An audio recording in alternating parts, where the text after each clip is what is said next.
ہم نے تو یہ کتابوں میں پڑھا کہ اللہ والوں کی جو موت ہوتی ہے یا آخری وقت ہوتا ہے تو ان کے لیے سکرات آسان کر دی جاتی ہے، ان کی روح جو ہے وہ آسانی سے قبض کی جاتی ہے، اور گناہ گاروں کی روح بڑی سختی سے قبض ہوتی ہے۔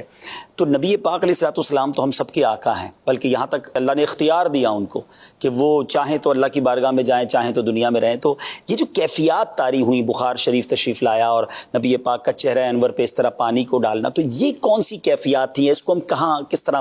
ڈیفائن کریں گے؟ دیکھیں، دو چیزیں، سکرات جسے کہتے ہیں نا، سکرات کی سختی، نزع کی سختی۔ جی، نزع کیسے کہتے ہیں؟ نزعن کا مطلب ہے کھینچنا، ٹھیک ہے، ٹھیک، اور اس کا یہ لفظ جب بولا جاتا ہے تو اس سے مراد ہوتا ہے نزع روح، روح کھینچنا۔ ٹھیک ہے، تو یہ جو سکرات ہے اور جو نزع کی سختی ہے، اس کا مطلب یہ ہوتا ہے کہ جس وقت فرشتے بدن سے روح خارج کرتے ہیں اس وقت کی تکلیف۔ تو یہ جو ہے نا کہ نیک لوگوں کو، مومنوں کو نزع کی سختی نہیں ہوتی یا بہت کم ہوتی ہے، اس سے مراد یہ ہے کہ جب ان کی روح بدن سے نکالی جاتی ہے اس وقت انہیں تکلیف نہیں ہوتی یا بہت کم ہوتی ہے، اور جو گناہ گار ہیں، جو کفار ہیں، انہیں بہت سخت ہوتی۔ نبی پاک صلی اللہ تعالیٰ علیہ وسلم کی یہ جتنے احوال مبارکہ ہیں یہ نزع کے نہیں ہیں، پہلے کے ہیں، یہ تو اس سے پہلے والی جو بیماری اور مرض تھا یہ اس کے ہیں، ٹھیک ہے، ٹھیک ہے نا۔ تو جیسے نبی پاک علیہ الصلوۃ والسلام کے دانت کا کنارہ شہید ہوا، تو اب وہ وہاں کا واقعہ نا، اس کو نظر روح کے ساتھ تو نہیں نا ملا دیں گے، وہ الگ چیز ہے۔ تو جیسے وہ بالکل الگ چیز ہے، اسی طرح نبی پاک علیہ السلام کے جو سر مبارک میں درد ہوا، جو آپ کو بخار شریف ہوا، تو یہ ساری چیزیں، یہ جو آپ کی وہ حیات ظاہری ہے اور جو آپ کا جسم اطہر ہے، یہ اس کے معاملات ہیں، یہ اس کے عوارض ہیں، نزع روح کے ساتھ اس کا تعلق نہیں۔ نبی پاک صلی اللہ علیہ وآلہ وسلم کی جو روح مبارک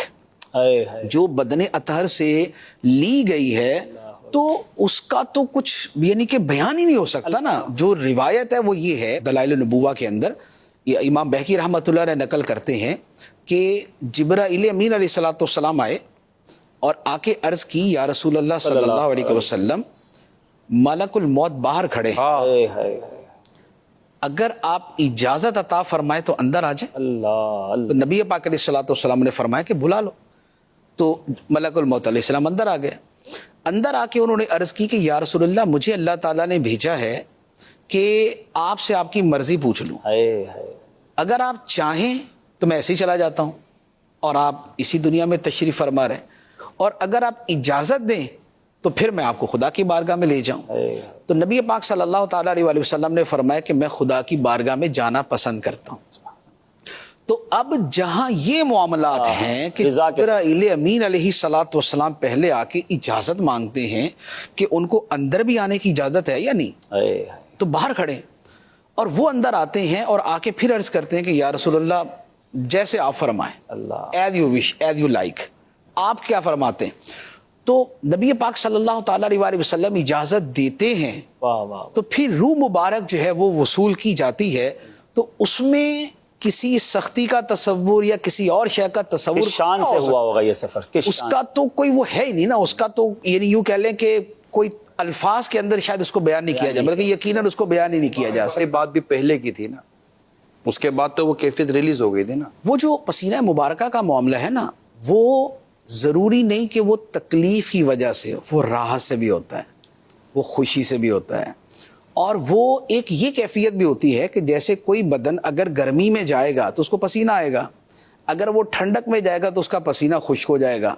تو اب بدن اطہر پر ایک کیفیت طاری ہوئی ہے کہ روح مبارک جو ہے وہ بارگاہ الہی میں پیش ہونے کے لیے وہاں سے نکل رہی ہے، تو لہذا اس کا جو بدن اطہر پہ اثر تھا، اس کے نتیجے میں پسینہ مبارک اگر ظاہر ہوا ہے پیشانی کے اوپر، تو وہ ایک جدا چیز ہے، اس کا بھی نزع روح کی سختی کے ساتھ تعلق ہے۔ حضرت موسیٰ علیہ الصلوۃ والسلام کا تو واقعہ وہ بھی بخاری شریف کے اندر ہی نا، کہ ملک الموت علیہ الصلوۃ والسلام حاضر ہوئے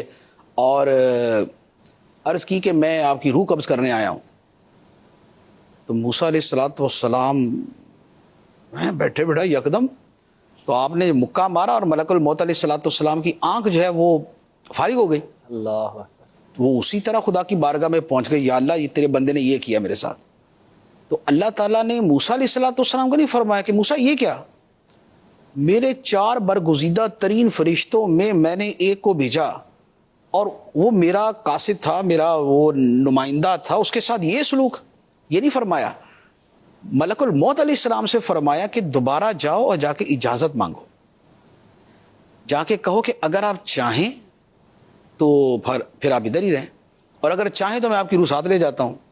اور یہ بیل ہے, اس بیل کے اوپر آپ اپنا دستے مبارک پھیریں, جتنے بال آپ کے ہاتھ کے نیچے آ جائیں گے اتنے سال آپ کی عمر میں اضافہ کر دیا جائے گا.